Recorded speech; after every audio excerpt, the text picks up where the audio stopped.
欢迎来到新闻频道，明星们很高兴您订阅了该频道。10日开机仪式现场，柠檬分享与肖战合作小城良方的经历，称拍摄过程格外舒心，更夸赞肖战拍戏专注敬业，为人谦逊低调。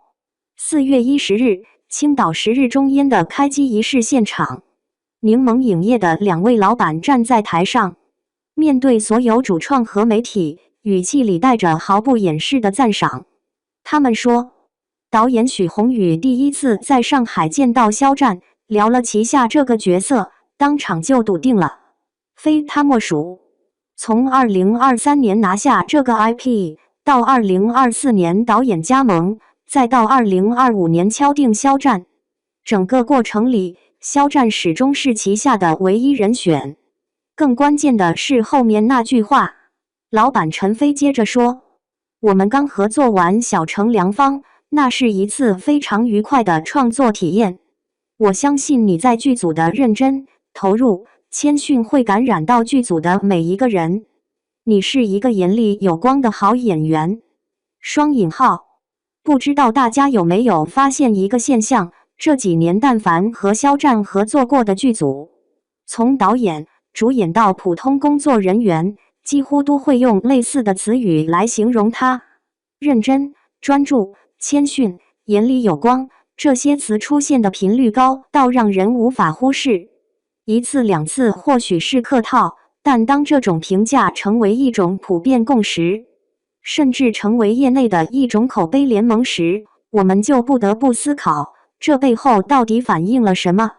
让我们把时间拉回到2025年10月，同样是柠檬影业出品的小城良方在辽宁锦州开机。那时候，肖战为了饰演从北京三甲医院跌落至东北小城的天才医生刘增亮，提前做了大量准备。他主动减重了15斤，让脸颊凹陷，身形单薄，只为贴合角色跌落神坛后的落魄感。他提前3个月扎进基层医院体验生活，跟着真正的医生坐诊、写病历，用200张猪皮反复练习缝合技术，确保每一个医疗动作都精准专业。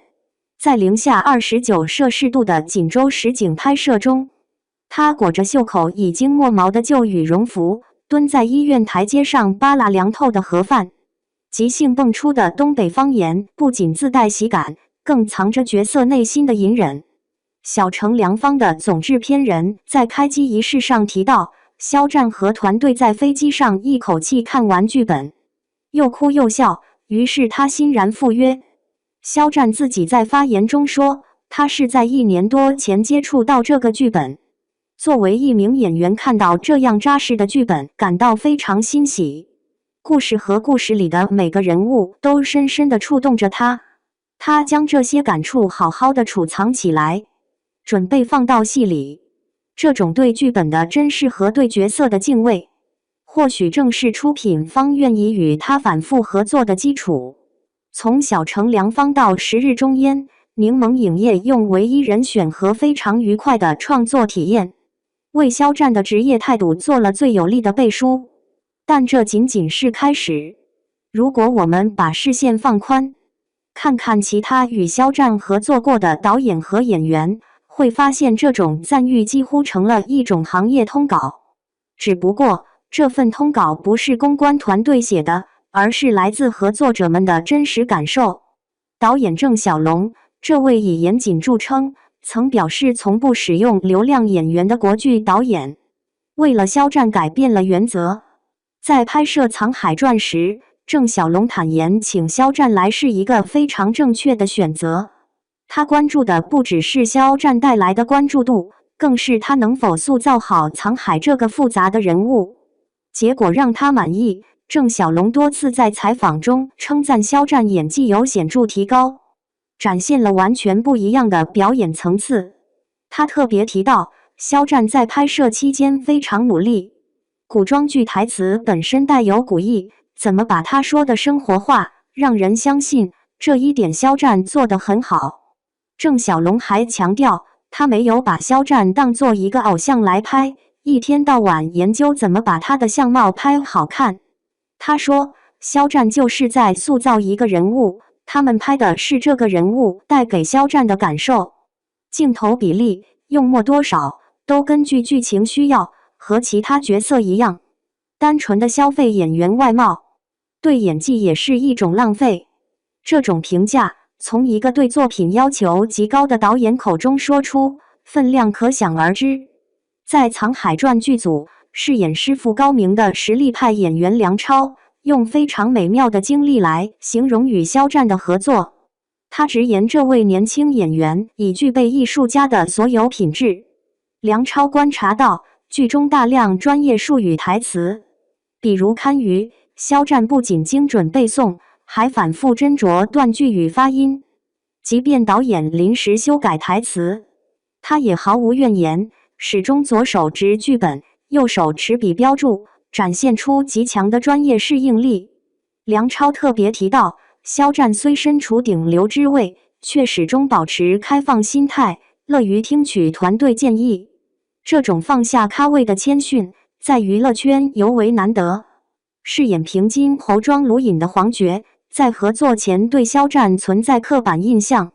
心想这样的大明星或许会比较高冷，难以亲近。但真正开始合作后，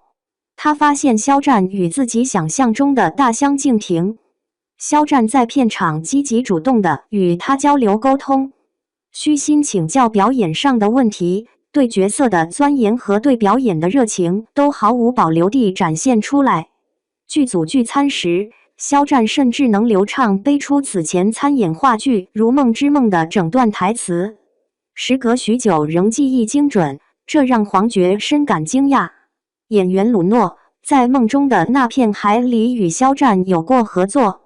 他在采访中透露，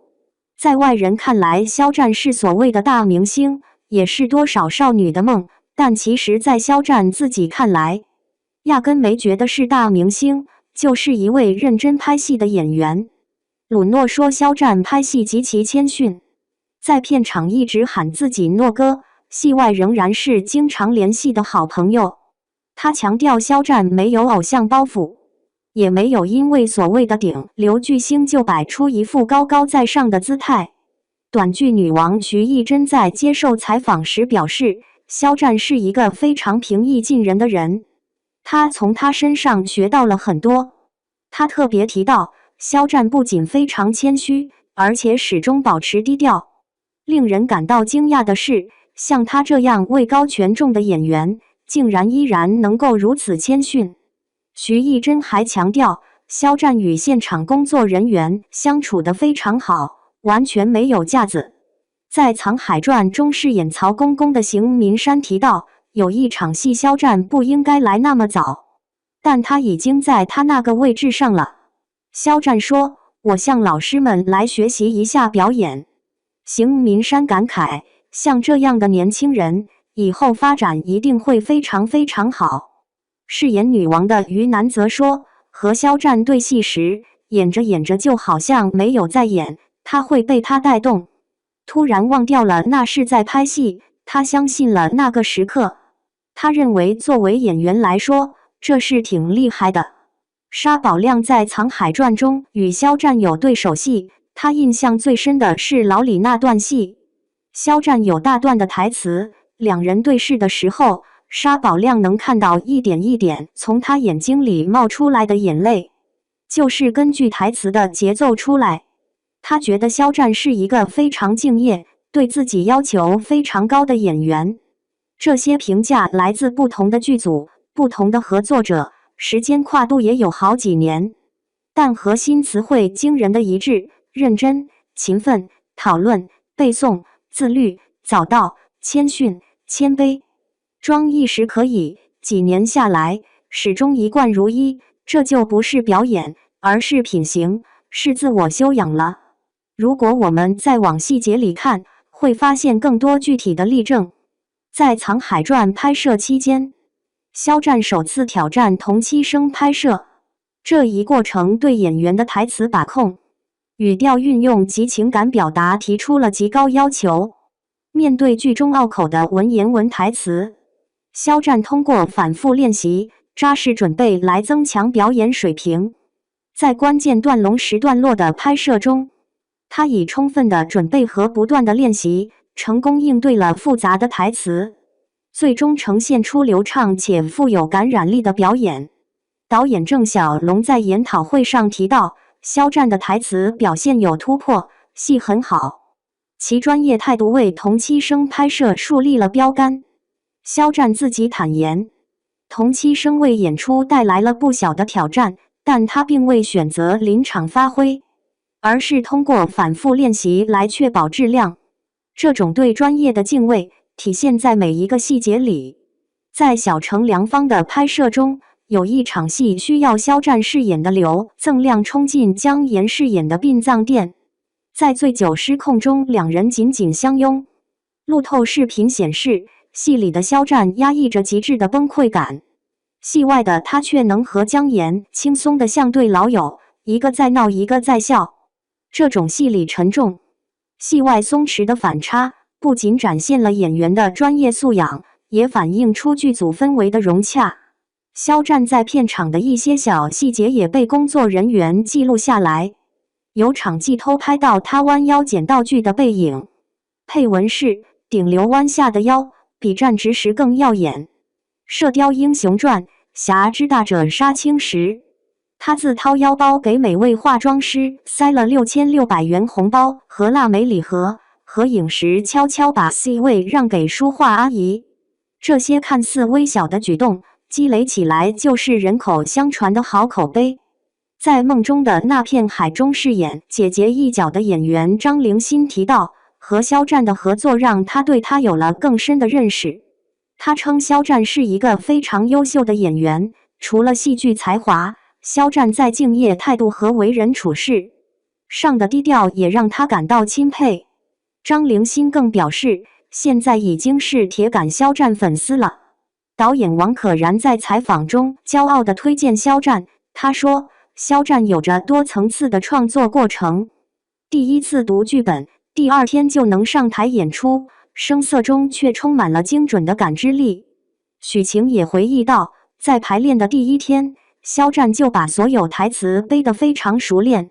这个角色要求很高，但肖战完全投入其中，迅速抓住了角色的精髓。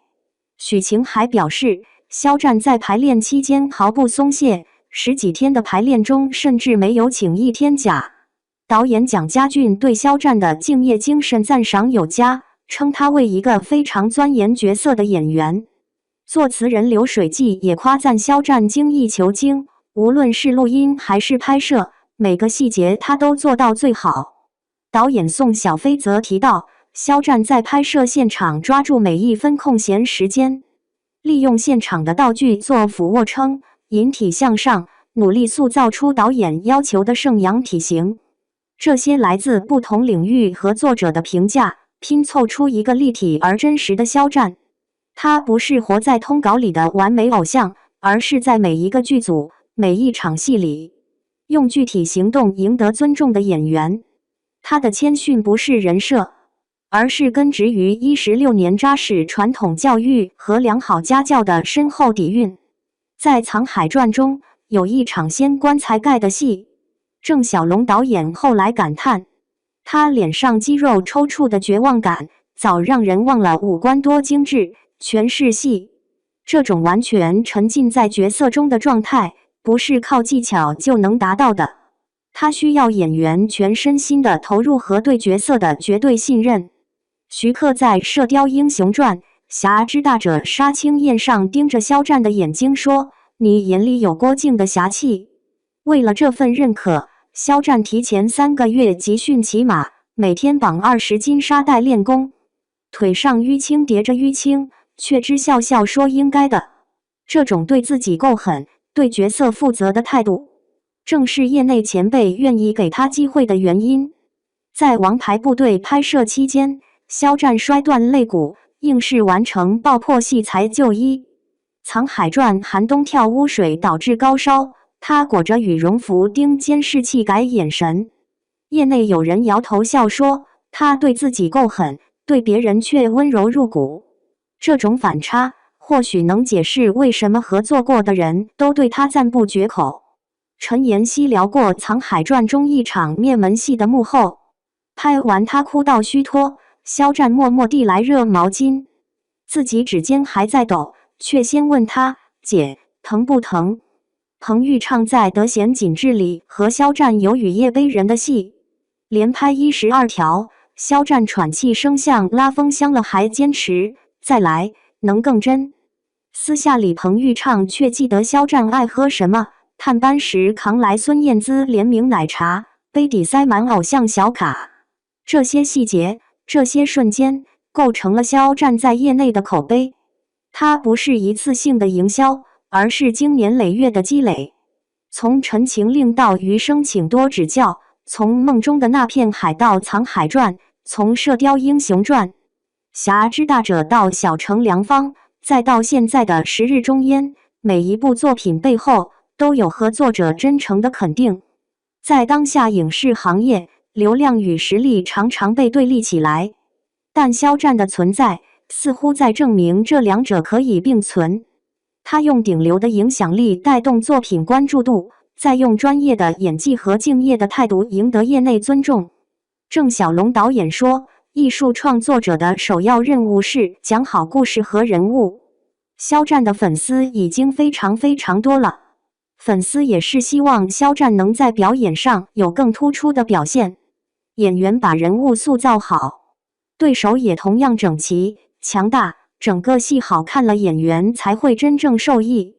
这种良性循环，正是肖战能够在竞争激烈的娱乐圈稳居头部的原因。他不是靠炒作维持热度，而是用一部部作品说话。《藏海传》播放量破29亿，小城良方未播先火，抖音路透播放量破21亿，双平台预约量超75万。这些数据背后，是观众对他作品的期待，也是市场对他专业能力的认可。回到开头那个问题，为什么肖战能得到如此一致的好评？或许答案就藏在每一个合作者的讲述里，在片场找到的身影，对台词反复的琢磨，对前辈虚心的请教，对工作人员平等的尊重，对角色全身心的投入。这些点点滴滴汇聚成了业内公认的口碑。当柠檬影业老板在十日终焉开机仪式上说肖战是旗下的唯一人选时，这不仅仅是对一个演员的肯定，更是对一种职业态度的认可。在娱乐圈这个名利场，保持谦逊不易，保持专注更难。但肖战用他的行动证明，真正的顶流不是高高在上的明星，而是脚踏实地、眼里有光的演员。不知道大家有没有这样的感觉？现在提到肖战，人们首先想到的不是他的流量，而是他的作品和口碑。陈情令的为无限余生请多指教的顾魏，梦中的那片海的肖春生，藏海传的藏海，射雕英雄传的郭靖，小城良方的刘增亮，每一个角色都留下了深刻的印记，而每一个角色背后都有合作者真诚的赞誉。这种赞誉不是凭空而来的，它建立在一次次专业的合作，一场场精彩的表演，一个个温暖的细节之上。当这种赞誉成为行业共识，当认真、投入、谦逊成为肖战的标签，我们看到的不仅是一个演员的成长，更是一种职业精神的回归。在十日终焉的开机仪式上，肖战自己也发表了感言。他说，和柠檬再一次相会，能和许宏宇导演以及在座这么多优秀的演员朋友们一起齐聚青岛，一起合作，他非常的期待。他从故事人物关系的极致人性拉扯，再到所有主创团队花了很多时间来进行筹备，从这个过程当中，他能够感受到每一个人对这个故事的热忱和热情。他承诺会尽他所能，跟所有的主创主演一起共同努力，争取交出一份满意的答卷。这段话里没有顶流的傲慢，只有演员的谦卑。他把自己的位置放在团队之中，强调共同努力，强调交出答卷。这种态度或许正是他能持续获得好资源、好评价的根本原因。从2025年的小城良方到2026年的十日中烟，从医疗剧到悬疑剧，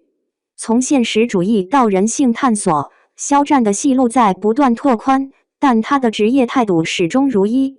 认真、投入、谦逊。这3个词听起来简单，做起来却需要日复一日的坚持。当业内形成一种和肖战合作是愉快体验的共识时，这种共识本身就成为了他最宝贵的资产。他不是靠公关营造出来的形象，而是靠一次次合作积累起来的信誉。在娱乐圈这个瞬息万变的地方，这种信誉比任何流量都更持久，也更有价值。所以，当我们在听到合作者用眼里有光、认真投入、谦逊低调来形容肖战时，应该明白，这已经不是简单的客套话，而是业内对他真实工作状态的客观描述。这种描述，经过不同剧组、不同合作者的反复验证，已经成为肖战职业形象的一部分。从导演郑晓龙的演技有突破，到演员梁超的具备艺术家的所有品质；从黄觉的重新认识，到鲁诺的极其谦逊；从徐艺珍的没有架子，到邢民山的内心干净。这些评价来自不同视角，却指向同一个核心：肖战在专业上的投入和在为人上的谦卑。这种特质让他在娱乐圈这个复杂的环境里赢得了难得的尊重。尊重来自同行，来自前辈，来自工作人员，也来自观众。当一个人被如此多的人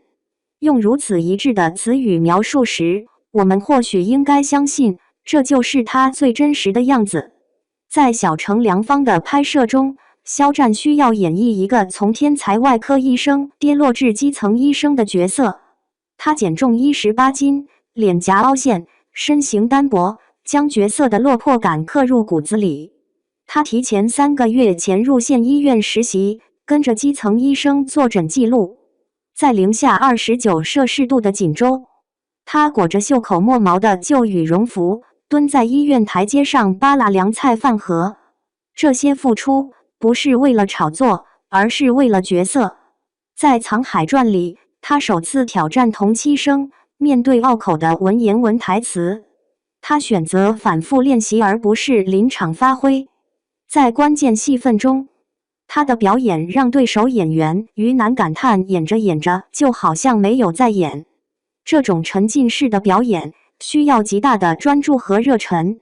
在《射雕英雄传》的拍摄中，他提前3个月集训骑马，每天绑20斤沙袋练功，腿上淤青叠着淤青。徐克导演看到的是他严厉的侠气，而这侠气背后是无数次的摔打和练习。这些具体的付出构成了合作者评价的基础。当柠檬影业老板说那是一次非常愉快的创作体验时，他说的不仅是结果，更是过程。是肖战在剧组每一天的认真投入，是他对每一个镜头的精益求精，是他对每一位合作者的尊重谦逊。娱乐圈从来不缺有天赋的演员，也不缺有流量的明星，但既有天赋又有流量，还能保持谦逊和专注的，并不多见。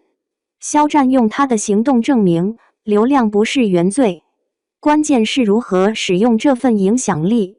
他把流量转化为对作品的关注，再用专业的表演回馈这份关注。从梦中的那片海到藏海传，从小城良方到十日中烟，肖战的每一步都走得很稳。他没有急于求成，而是耐心打磨每一个角色。他没有被流量冲昏头脑，而是始终保持对表演的敬畏。这种定力在浮躁的娱乐圈尤为珍贵。所以，当我们看到业内对肖战几乎一致的好评时，不应该感到惊讶，因为这份好评是他用无数个日夜的付出换来的，是他早到片场的身影换来的，是他反复练习的台词换来的，是他虚心请教的态度换来的，是他关心同事的细节换来的。在10日中烟的开机仪式上，柠檬影业老板的那段话，或许可以看作是对肖战过去几年工作的一个总结。从小城良方的愉快合作，到10日中烟的唯一人选，这条路径清晰地展示了一个演员如何用专业和态度赢得业内的信任。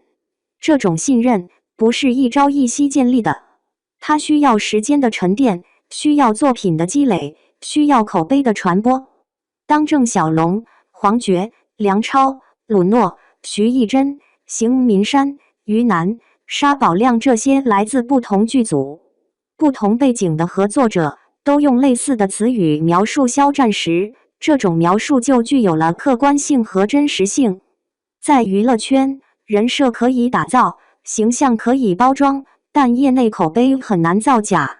因为业内评价来自真实的合作体验，来自日复一日的相处观察。当这种评价形成共识，它就成为了一个演员最坚实的后盾。肖战用他的行动证明了在流量时代，一个演员依然可以靠专业和品格赢得尊重。他证明了顶流和实力可以并存，流量和口碑可以兼得。他证明了在这个行业里，最终能走远的不是最会炒作的人，而是最认真的人。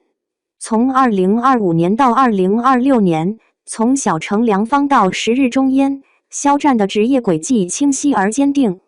他用一部部作品说话，用一个个角色证明自己，而业内对他的评价也从最初的观望到现在的普遍认可。这个过程本身就是对认真投入、谦逊低调这8个字的最好诠释。当我们在讨论肖战为什么能得到如此一致的好评时，答案其实就在每一个合作者的讲述里，在每一个早到的清晨，每一场反复的排练，每一次虚心的请教，每一个温暖的细节里，这些看似微小的点滴汇聚成了业内公认的口碑，也塑造了一个演员最真实的形象。